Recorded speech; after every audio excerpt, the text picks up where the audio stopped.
نہیں ہے سوائے اس کے جس پر اللہ رحم فرمائے۔ پھر ان دونوں کے درمیان موج حائل ہو گئی، ایسے ایک موج اٹھی اور حضرت نوح کا بیٹا ڈوب گیا۔ اور جب حضرت نوح کا بیٹا ڈوبا، اللہ کی طرف سے حکم ہوا اے زمین اپنا پانی نگل لے، اے آسمان تھم جا، پانی خشک ہو گیا۔ اللہ کا فیصلہ نافذ ہو گیا اور کشتی کوہ جودی پر ٹھہر گئی۔ نوح علیہ السلام نے اللہ سے التجا کی، کیا میرے پروردگار میرا بیٹا اور میرے اہل سے ہے، اور تیرا وعدہ سچا ہے کہ تم میرے اہل کو بچا لے گا۔ اللہ نے فرمایا نوح وہ آپ کے اہل میں سے ہے ہی نہیں، وہ آپ کے اہل میں سے ہے ہی نہیں۔ اہل میں سے وہ ہوگا جو آپ کے طریقے پہ چلے گا، جو طریقے پہ نہ چلے وہ نسل میں سے ہے ہی نہیں، وہ ختم ہو گئی بات۔ اللہ اکبر۔ اس کے اعمال ٹھیک نہیں، جس بات کی حقیقت کا آپ کو معلوم نہ ہو اس کے بارے میں سوال نہ کریں۔ تو نوح علیہ السلام نے اللہ تعالیٰ سے اپنی اس اجتہادی خطا پر مغفرت اور رحم کی دعا کی۔ پھر طوفان نوح تھم جانے کے بعد وہ سلامتی کے ساتھ اتر گئے۔ اجتہادی خطا میں نے ایک لفظ بولا ہے، یہ اجتہادی خطا کا مطلب یہ ہے کہ بعض اوقات انبیاء سے ایسی باتیں سرزد ہو جاتی ہیں کہ جو تعلیم امت کے لیے ضروری ہوتی ہیں، تاکہ لوگوں کو پتہ چل جائے کہ اللہ کی بارگاہ میں توبہ کیسے کرنی ہے۔ اگر وہ لوگ توبہ نہ کرتے تو ہمیں توبہ کے طریقے سمجھ میں، یعنی ان سے اجتہادی خطا ہو گئی، کہنے میں کرنے میں کوئی ایسی بات ہو گئی جو بظاہر اللہ تعالیٰ کی رضا والی، تو فوراً معافی مانگ لیتے تھے۔ لیکن اب امتی اٹھ کے کہے کہ نبی گناہ گار ہے معاذ اللہ۔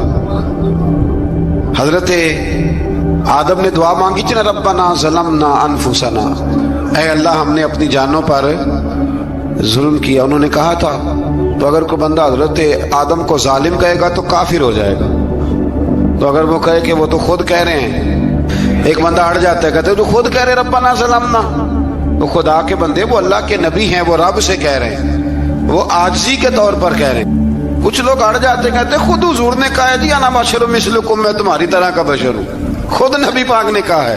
تو عجیب بیوقوف بندے ہو، نبی کریم تو کہہ سکتے ہیں پر امتی اٹھ کے نہیں کہہ سکتا۔ اس نے تو کہنا ہے وہ حبیب اللہ ہے، اس نے تو کہنا ہے وہ قیامت میں شفاعت کرنے والے ہیں، امتی نے تو کہنا ہے وہ سارے نبیوں کے سردار ہیں، وہ امام الانبیاء ہیں۔ امتی وہ لفظ ادا کرے گا جو اس کے بنتے ہیں۔ اب کوئی بندہ اٹھ کے کہہ دے، دیکھے نا ایک بہت بڑا عالم تقریر کرتے ہوئے کہہ دی میں تو ان پڑھ آدمی ہوں، تو اس کا شاگرد کہے کہ استاد جی قسم اٹھائے ہاں آپ نے تقریر میں کہا نہیں میں ان پڑھ ہوں، آپ تو ان پڑھ ہے۔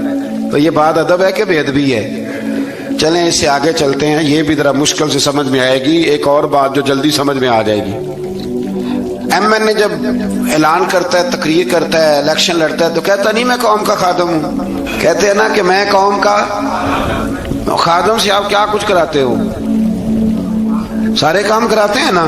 خادم کو بندہ یہ بھی کہہ لیتا ہے کہ ذرا جھاڑو دے دے گلی میں، کہتے ہو کہ نہیں کہتے؟ تو اس نے بھی تو سپیکر میں کہا میں خادم ہوں، کہو اس سے کہ جھاڑو دے گلی میں آ کے، پھر پتہ کیا حال ہوگا؟ جھاڑو تو نہیں آئے گا اور ہو سکتا ہے کچھ ہے آ جائے۔ تو اس لیے اب کوئی بندہ کہے جنہوں نے خود کہا، تو ایک کچھ پوری جماعت ہے لوگوں کی جو بات کو سمجھتی نہیں، کہتے ہیں خود کہا میں بشر ہوں، انہوں نے خود کہا میں غیب نہیں جانتا، انہوں نے خود کہا میرے پاس خزانہ کوئی نہیں، انہوں نے خود کہا میرے پاس کوئی شے نہیں۔ تو اس لیے آپ سمجھیں کسی کے لفظوں پر اگر آپ گرا لگا کے بیٹھیں گے تو پھر اس سے بے ادبی ہوگی۔ تو نوح علیہ السلام نے اللہ سے اپنی اجتہادی خطا کی معافی مانگی۔ اب حضرت نوح کو کوئی خطا کار کہے گا تو بہت بڑا مجرم بن جائے گا، اس لیے کہ وہ اللہ کے نبی۔ آیت نمبر 50 میں قوم عاد کا ذکر ہے، اور ان کی طرف دعوت توحید دینے کے لیے اللہ تعالیٰ نے حضرت ہود علیہ السلام کو بھیجا۔ ہود علیہ السلام نے قوم سے کہا کہ میں تم سے کسی چیز کا اجر طلب نہیں کروں گا، میرا اجر میرے اللہ کی بارگاہ میں ہے، بس تم اپنے رب سے بخشش مانگو، پھر اس کی بارگاہ میں توبہ کرو، اللہ تعالیٰ تم پر موسلا دار بارش برسائے گا اور تمہاری قوت میں اضافہ فرمائے گا۔ قوم عاد نے دعوت حق کو رد کیا اور ایمان نہ لائے، بلکہ ہود علیہ السلام پر طنز کیا۔ وہ کہنے لگے کہ ہمارے تو معبودوں نے، ہمارے بتوں نے معاذ اللہ آپ کو پاگل بنا دیا ہے، آپ کو مجنون بنا دیا ہے۔ الٹا حضرت ہود کو کہنے لگے اس لیے آپ ایسی باتیں کرتے ہیں۔ ہود علیہ السلام نے کہا میں اللہ کو گواہ بناتا ہوں اور تم بھی گواہ رہنا کہ میں تمہارے شرک سے بری ہوں، اور میں اللہ پر توکل کرتا ہوں، اور میں نے رسالت کا حق ادا کر دیا ہے۔ آیت نمبر 58 میں اللہ تعالیٰ نے فرمایا جب ہمارے عذاب کا وقت آ گیا تو ہم نے اپنی رحمت سے ہود اور ان کے ساتھ مومنوں کو نجات عطا کی۔ قوم عاد نے اللہ کی نشانیاں اور رسولوں کو جھٹلایا اور دنیا اور آخرت میں لعنت کے حقدار ہوئے۔ آیت نمبر 61 میں پھر سے حضرت صالح علیہ السلام اور ان کی قوم سمود کے حالات کو بیان کیا گیا ہے۔ حضرت صالح نے کہا ہے میری قوم اللہ وحدہ لا شریک کی عبادت کرو، اس سے بخشش طلب کرو، اس کی بارگاہ میں توبہ کرو، اس نے تمہیں زمین سے پیدا کیا ہے، اس پر آباد کیا ہے۔ جواب دیا ہے صالح ہمارے آباء و اجداد کے معبودوں کی عبادت کو روکنے سے پہلے ہمیں آپ سے بڑی امیدیں تھیں اور اب آپ ہمیں روکنے لگ گئے ہیں باپ دادا کے دین سے، لیکن اب ہمیں آپ کی دعوت کے بارے میں شکوک ہیں۔ صالح علیہ السلام نے اپنی قوم سے کہا کہ یہ اللہ کی اونٹنی ہے اور یہ تمہارے لیے نشانی ہے، اسے چرنے کے لیے آزاد چھوڑ دو اور اسے تکلیف نہ دینا۔ اللہ اکبر، ورنہ تمہیں عذاب پہنچے گا۔ انہوں نے اونٹنی کی کونچیں کاٹ ڈالی۔ صالح علیہ السلام نے کہا تم صرف 3 دن اپنے گھروں میں مزے اٹھا لو، 3 دن، پھر اللہ کا یقینی عذاب آئے گا۔ پھر ایک چنگاڑ نے ان کو آ دبوچا، وہ اپنے گھروں میں گھٹنوں کے بل اوندے پڑے رہ گئے۔ صرف صالح علیہ السلام ان کے ساتھ اہل ایمان اس عذاب سے بچے۔ یہ 3 قوموں کا ذکر ہو گیا، نوح علیہ السلام کی قوم کا بھی، ہود علیہ السلام کی قوم کا بھی اور حضرت صالح علیہ۔ آگے اللہ تبارک و تعالیٰ نے آیت نمبر 69 میں اس بات کا بیان فرمایا کہ حضرت ابراہیم علیہ السلام کے پاس فرشتے بشری شکل میں آئے، انسانی شکل۔ انہوں نے اجنبی مہمانوں کے لیے بچڑے کا بھنا ہوا گوشت تیار کرایا۔ آپ یقین کریں کچھ باتیں لوگ ایسی بیان کرتے ہیں کہ جن کو نہ سن کے بندے کا دل کرتا ہے کہ اس بندے کو بتائیں کہ یار یہاں تو دین سارا پڑھ۔ ایک صاحب مجھے کہنے لگے جی میں ایک پیر صاحب کے پاس گیا تھا تو بڑی مرغن غذائیں تھیں، انہوں نے میری بڑی خدمت کی پر مجھے نہیں اچھا لگا، پیروں کو چاہیے سادی روٹی رکھیں۔ میں کہتا ہوں پیراں واسطے لسٹ بنا خاں انہوں نے کس طرح کا ہونا چاہیے۔ یہ بہت بڑی مصیبت ہے، اگر آپ سادہ کھانا کھلا دیں تب بھی اعتراض ہے، اچھا کھلا دیں کہنے رولا ہے کوئی پیر چوکھے مالدار، دونوں طرف سے مسئلہ۔ تو کہنے لگا جی نہیں پیروں کا کیا کام ہے، وہ کڑائیاں اور وہ سارے۔ تو پھر میں نے انہیں کہا کہ آپ اس طرح کریں، گھر جا کے نا تو 12ویں سپارے کی تلاوت کریں۔ حضرت ابراہیم نے اپنے مہمانوں کے لیے بھونا ہوا کھانا تیار فرمایا تھا۔ تو آپ کیا کہیں گے کہ حضرت ابراہیم درویش نہیں تھے؟ عجیب بات ہے بھائی، آپ ہر بات میں اڑ جاتے ہیں۔ دین ہم نے وہ لینا ہے جو اللہ کا قرآن ہمیں دیتا ہے اور رسول اللہ کی حدیث ہمیں دیتی ہے۔ جب انہوں نے دیکھا کہ مہمان کھانے کی طرف ہاتھ نہیں بڑھا رہے تو ان کو ڈر محسوس ہوا۔ حضرت ابراہیم کو فرشتوں نے کہا کہ ہمیں قوم لوط علیہ السلام کے عذاب کے لیے بھیجا گیا ہے۔ حضرت ابراہیم کی بیوی کھڑی تھی، اس پر وہ مسکرائیں تو فرشتوں نے اللہ کی طرف سے انہیں حضرت اسحاق علیہ السلام اور اس کے بعد حضرت یعقوب علیہ السلام کی بشارت عطا۔ اسحاق علیہ السلام حضرت ابراہیم کے بیٹے ہیں اور یعقوب علیہ السلام پوتے ہیں، اور یعقوب علیہ السلام کے بیٹے یوسف علیہ السلام۔ ہاں اللہ اگر چاہے تو 7 نسلوں میں نبوت رکھ دیتا ہے اگر اس کی منشا ہو۔ تو حضرت یعقوب کی بشارت دی۔ انہوں نے حیرت سے کہا کہ ہم دونوں میاں بیوی تو بوڑھے ہیں، اس عمر میں اولاد کیسے ہوگی؟ تو فرشتوں نے جواب دیا اے ابراہیم کے گھر والوں، تم پر اللہ کی رحمتیں اور برکتیں ہوں، اللہ کی قدرت پر تمہیں کیوں تعجب ہے؟ اللہ فرماتا ہے کہ بیٹے کی بشارت سن کر ابراہیم کا خوف دور ہو گیا اور پھر وہ قوم لوط کے بارے میں گفتگو کرنے لگے۔ ابراہیم بہت بردبار، اللہ سے آہوزاری کرنے والے اور اس کی طرف رجوع کرنے والے تھے۔ اللہ تعالیٰ نے حضرت ابراہیم علیہ السلام کو فرمایا اے ابراہیم اس گزارش سے آپ گریزاں رہیں، اس کا یقینی فیصلہ ہو چکا ہے اور ان پر نہ ٹلنے والا عذاب نازل ہو کے رہے گا۔ وہ کیا گناہ کرتے تھے؟ لوط علیہ السلام کی قوم کو میں نے بتایا تھا، مرد مردوں سے بدفعلی کرتے۔ تو حضرت ابراہیم نے بھی عرض کی، بار بار گزارش کی، بحث کی کہ اللہ مہربانی فرما ان کا عذاب۔ آپ دیکھیں نبیوں کے حوصلے کتنے بڑے ہیں، قومیں تنگ کرتی ہیں اور طرح طرح کی باتیں کرتی ہیں اور پیغمبر پھر بھی کہتے ہیں یا اللہ مہربانی فرما، اے اللہ ان سے عذاب۔ آیت نمبر 77 میں حضرت لوط علیہ السلام کی قوم کی بدعمالیوں اور لوط علیہ السلام کے اپنی قوم کو بدعمالیوں کے باعث فرشتوں کی آمد، قوم کے بدعمال لوگوں کے دوڑ کر آنے اور حضرت لوط کو ان کے سمجھانے اور ان کے انکار پر مضطرب ہونے کا ذکر ہے، جس پر فرشتوں نے حضرت لوط کو تسلی دی کہ آپ فکر نہ کریں، ہم آپ کے رب کے فرشتے ہیں، یہ آپ اور ہم تک نہیں پہنچ سکیں گے۔ آپ رات کے آخری حصے میں قوم کی طرف توجہ کیے بغیر ہجرت فرما لیں، اس لیے کہ صبح کے وقت ان پر عذاب آئے گا۔ جب اللہ کا عذاب آیا تو اس نے بستی کے اوپر کے حصے کو نیچے کر دیا اور قوم لوط کے اوپر اللہ کی طرف سے لگاتار نشان زدہ پتھر برسائے گئے، لگاتار پتھر آئے۔ آیت نمبر 84 میں اللہ تعالیٰ نے حضرت شعیب علیہ السلام اور ان کی قوم کا ذکر فرمایا ہے اور ان کے جرائم کو بیان کیا گیا ہے۔ وہ ناپ تول میں کمی کرتے تھے، دوسروں کو چیزیں کم تول کر دیتے تھے۔ اللہ تعالیٰ نے ان سے فرمایا کہ فساد فی الارض سے باز آؤ اور اپنے سے پہلے سرکش امتوں کا انجام دیکھ لو۔ جب حضرت شعیب کی نصیحتوں کا ان پر اثر نہ ہوا تو پھر اللہ تعالیٰ نے انہیں بھی عذاب سے ہلاک کر دیا۔ آیت نمبر 94 میں فرمایا کہ جب ہمارا عذاب آیا تو ہم نے اپنی رحمت سے حضرت شعیب اور ان پر ایمان لانے والوں کو بچا لیا، اور ظالموں کو ایک زبردست چنگاڑ نے پکڑ لیا تو صبح وہ اپنے گھروں میں اوندا منہ پڑے تھے، گویا وہ کبھی وہاں آباد تھے ہی نہیں۔ آیت نمبر 96 میں حضرت موسیٰ علیہ السلام کو عطا کیے جانے والے 9 معجزات کا ذکر ہے۔ پھر فرعون اور اس کے پیروکاروں کے باطل روش کے باعث ان کی ہلاکت کا بھی ذکر فرمایا، اور دنیا اور آخرت میں انہیں ملعون یعنی لعنتی قرار دیا۔ جن بستیوں کو اللہ تعالیٰ نے ہلاک کیا ان میں سے بعض کے آثار موجود ہیں اور بعض کے آثار تک معدوم ہو چکے۔ ان میں سے ہر بستی والے اپنے ظلم کے باعث ہی ہلاک ہوئے۔ اللہ تعالیٰ کسی پر ظلم نہیں فرماتا، لوگ خود اپنی جانوں پر ظلم کرتے ہیں۔ جو شخص عذاب آخرت سے ڈرتا ہے اس کے لیے اس میں نشانیاں موجود ہیں۔ آیت نمبر 106 سے اللہ تعالیٰ نے انجام کے اعتبار سے لوگوں کی 2 قسمیں بیان کی، 2 قسمیں فرمایا، ایک ہیں سعادت مند لوگ اور دوسرے ہیں بدبخت۔ فرمایا بدبختوں کا ٹھکانہ جہنم ہے جس میں وہ ہمیشہ رہیں گے، اور نیک بختوں کا ٹھکانہ جنت ہے، وہ ہمیشہ اسی میں رہیں گے، اور ان کے لیے اللہ کی طرف سے نا ختم ہونے والی عطائیں۔ آیت نمبر 110 میں حضور صلی اللہ علیہ وسلم کو تسلی دی گئی کہ جس طرح یہ لوگ قرآن کے بارے میں اختلاف کرتے ہیں، اسی طرح قوم موسیٰ نے تورات کے بارے میں بھی اختلاف کیا تھا، اور اللہ نے ان کے اعمال کا پورا بدلہ انہیں دیا۔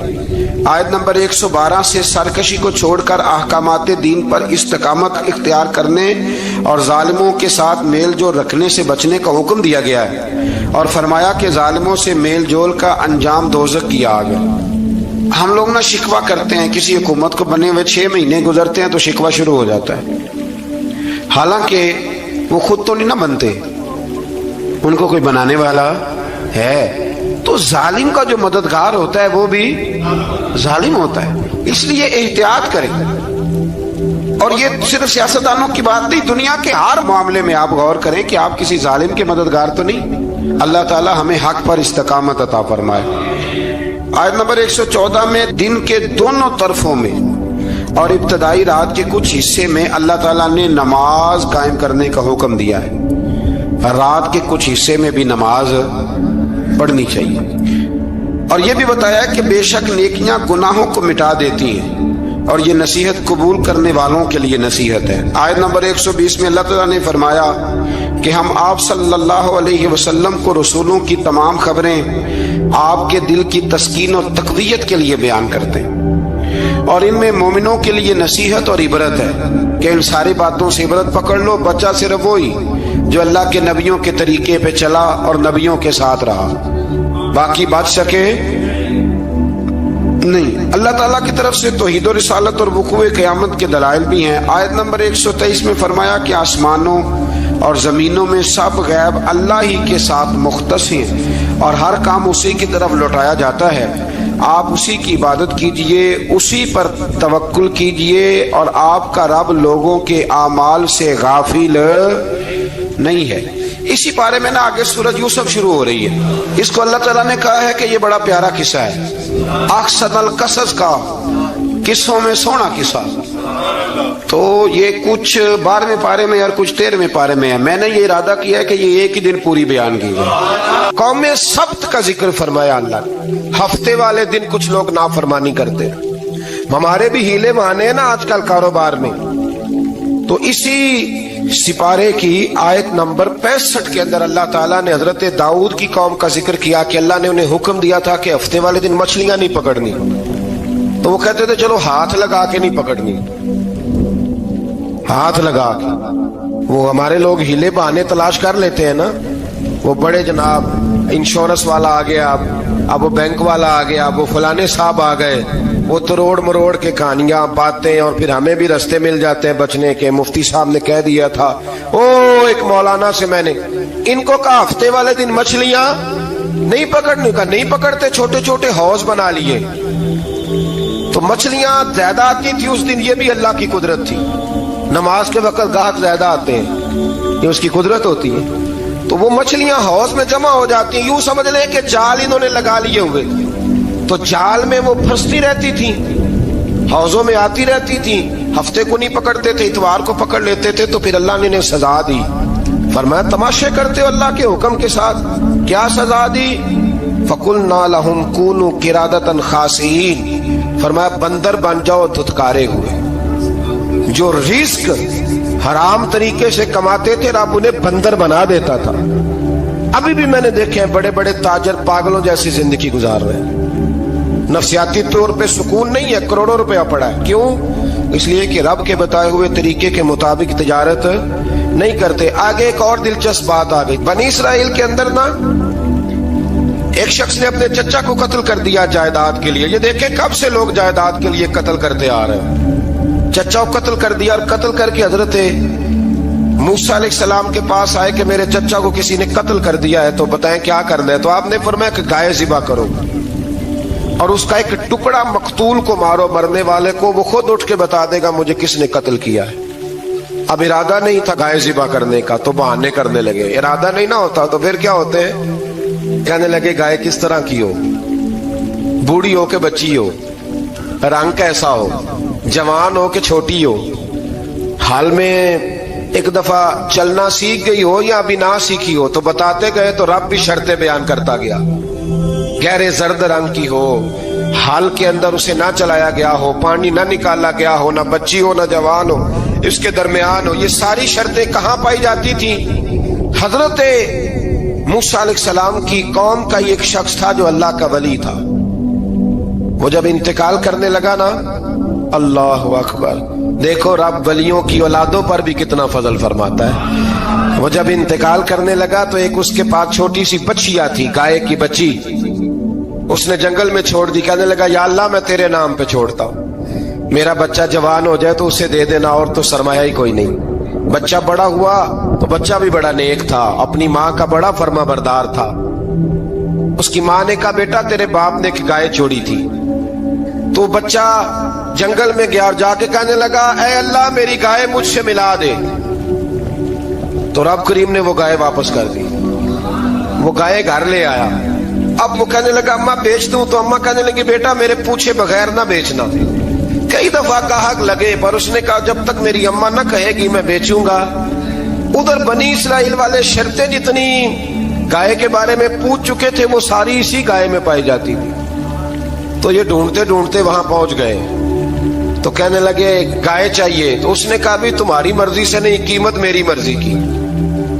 ایک مفسر نے تو یہاں تک لکھا ہے کہ اس نے کہا گائے ذبح کر کے نا, تو جتنا گائے کے اندر گوشت ہوگا نا اتنا ہی کھال کے اندر تو مجھے مال بھر کے دو گے, اتنے سکے بھر کے دو گے, اتنی اشرفیاں بھر کے دو گے, تو پھر تمہیں گائے دوں گا. تو پھر یہ گائے انہیں ملی اور یہ گائے لے کر کے آئے. زیادہ سوالات نہ کرتے تو زیادہ الجھتے نہ. ہم بھی دین کے معاملے میں بڑے سوال جواب کرتے ہیں.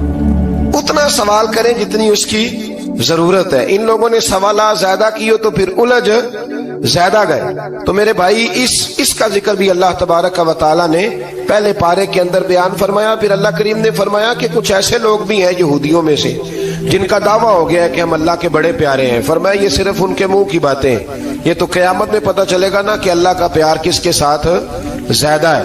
اور پھر یہ بھی یہودیوں نے دعویٰ کیا ہے اسی پارے میں. اللہ فرماتے ہیں کہ ان کا دعویٰ ہے کہ ہم اللہ کے بڑے پیارے ہیں, جنت میں ہم ہی جائیں گے. تو اللہ فرماتا ہے پھر مرنے کی دعا تو کرو, جنت میں تو مر کے جانا ہے نا. لیکن رب فرماتے ہیں یہ کبھی مرنے کی دعا نہیں کریں گے, اس لیے کہ انہیں پتہ ہے کہ ہم نے آخرت کے لیے کیا بھیجا. لیکن جی پہلا حکم آ گیا یا ایھا الذین آمنوا کہہ کے, پہلی آیت قرآن پاک کی پہلے سپارے میں پہلی آیت جس میں اللہ نے کہا یا ایھا الذین آمنوا. تو پہلا حکم آمنوا کہہ کے آیت نمبر 104 میں جو اللہ نے حکم دیا ہے نا وہ نبی پاک کی تعظیم کا حکم ہے. پہلا حکم ہی اللہ نے حضور کی عزت اور ناموس کا ارشاد فرمایا. پہلا اس ترتیب کے لحاظ سے وہ ہوا یہ کہ جب نبی پاک کو بات ارشاد کرتے تو صحابہ کرام اٹھ کے عرض کرتے رائینا یا رسول اللہ, حضور سمجھ نہیں آئی ذرا رعایت کر دے. تو یہودیوں کی عبرانی زبان کے اندر نہ ذرا کھینچ کے پڑھتے تھے رائینا, تو اس کا معنی بنتا تھا معاذ اللہ اے ہمارے چرواہے. بکریاں چرانے والے کو بھی وہ رائینا کہتے تھے. تو جب صحابہ یہ کہنے لگے تو اللہ نے منع ہی کر دیا. فرمایا میرے محبوب کے غلاموں اس لفظ کے پیچھے چھپ کے, اس لفظ کے پیچھے چھپ کے لوگ میرے نبی کی بے ادبی کر جاتے ہیں. تو جس لفظ کا کوئی ایک معنی بے ادبی والا بنتا ہو وہ لفظ بھی میرے نبی کے لیے نہ کہو. لفظ وہ والے کہو جس میں کوئی بے ادبی کا معنی نکلے نہ. یہاں لوگوں نے بڑے بڑے لفظ نہیں بول دیے پھر کہتے میرا مطلب یہ تھا, میرا مطلب وہ تھا. تو تو نے وہ لفظ بولا کیوں جس کا کوئی غلط مطلب بھی نکل سکتا تھا. اللہ نے فرمایا یا ایھا الذین آمنوا لا تقولوا رائینا, اے ایمان والو رائینا کہو ہی نہ. تو یا اللہ کیا کہیں؟ فرمایا وقولوا انظرنا, تم کہو یا رسول اللہ ایک نظر فرمائیے. انداز دیکھیے انظرنا ایک نظر. تو ہمارے بزرگ تو پہلے ہی بڑے پیار والوں نے کہہ دیا یا رسول اللہ انظر حالنا. کہتے کہاں سے لاتے ہو جملے؟ میں نے کہا اللہ کی کتاب سے. یا رسول اللہ انظر حالنا یا حبیب اللہ اسمع قالا. تو تم کہو انظرنا محبوب نظر کرم کرے, واسمعوا, اور کیا ضرورت ہے دوبارہ پوچھنے کی؟ اللہ کہتا ہے پہلے ہی دھیان سے سنا کرو, پہلے ہی واسمعوا پہلے ہی احتیاط سے سنو. وللکافرین عذاب علیم, اور کافروں کے لیے دردناک عذاب ہے. لے جی اسی پارے میں اللہ تبارک و تعالیٰ نے پھر اہل یہود کا ذکر کیا.